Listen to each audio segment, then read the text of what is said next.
It was a chilly autumn evening in a small town in Ohio.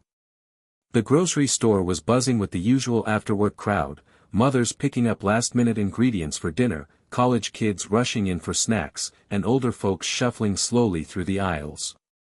Among them was Daniel Parker, a 36-year-old single dad. Life hadn't been easy for him since his wife, Emily, had passed away 2 years earlier in a sudden car accident. Left with the responsibility of raising their 8-year-old daughter, Lily, Daniel often found himself overwhelmed.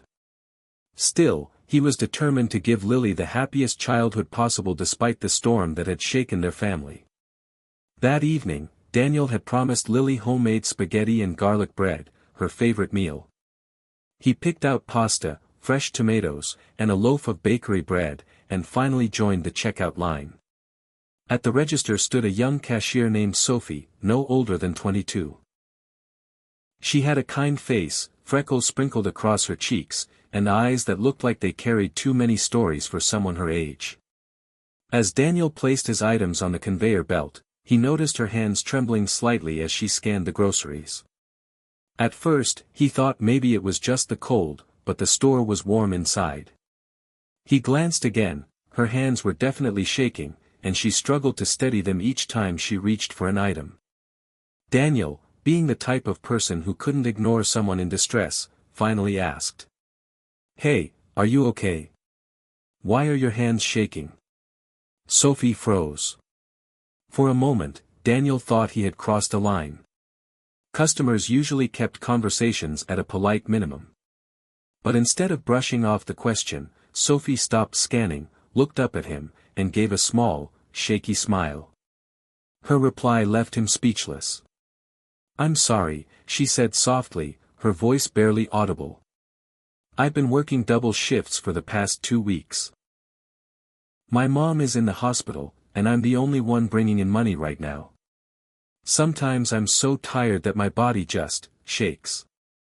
Daniel blinked, surprised. He hadn't expected that level of honesty from a stranger in the middle of a grocery store. Most people would have just said they were fine. "I don't mean to make you uncomfortable," Sophie continued quickly, "it's just, you asked. And I guess no one really asks me that anymore." Daniel felt his heart sink. He remembered those early days after Emily's death, working long hours, coming home to a daughter who needed him, and wondering how he'd make ends meet.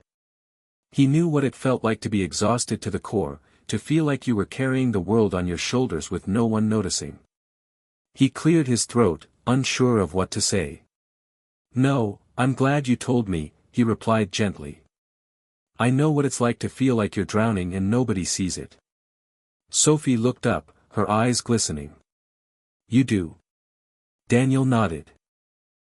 He shared a little piece of his own story, about losing his wife, raising Lily alone, and juggling everything. He didn't go into too much detail, but it was enough to let her know he understood. There was a pause between them. For the first time, Sophie felt like someone saw her, not just as the cashier behind the counter, but as a human being fighting her own battles. Meanwhile, Lily had been standing quietly by her dad's side, clutching a small box of animal crackers. She tugged on his sleeve and whispered, "Daddy, can we get her some too?" Daniel looked down, confused.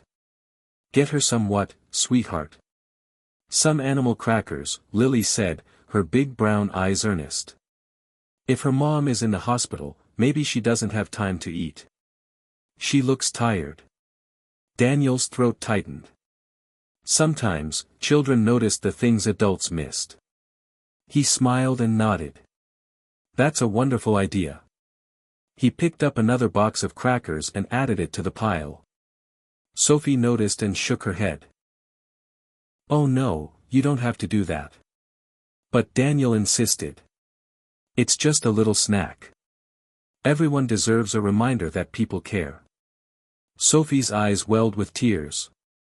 She quickly scanned the last items, and as Daniel reached for his wallet, she whispered, "Thank you, you have no idea how much this means to me." Later that night, after Lily was asleep, Daniel found himself replaying the interaction in his mind. He couldn't stop thinking about Sophie, working 2 jobs, caring for her sick mother, barely holding it all together. He remembered how alone he had felt when Emily passed away, how the smallest acts of kindness from strangers had carried him through. And he realized he had an opportunity to pay that forward. The next day, Daniel returned to the grocery store.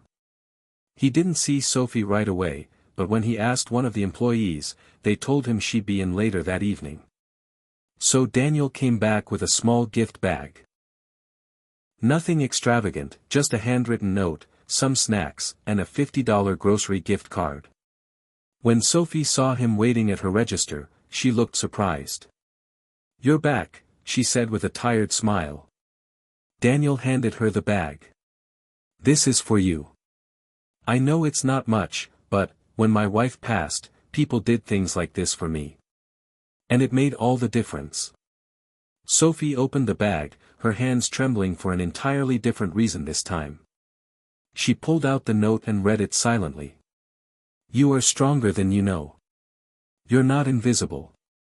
Keep going, you're doing better than you think."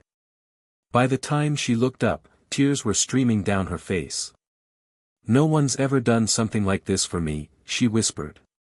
I don't even know what to say." "You don't have to say anything," Daniel replied kindly. "Just remember you're not alone."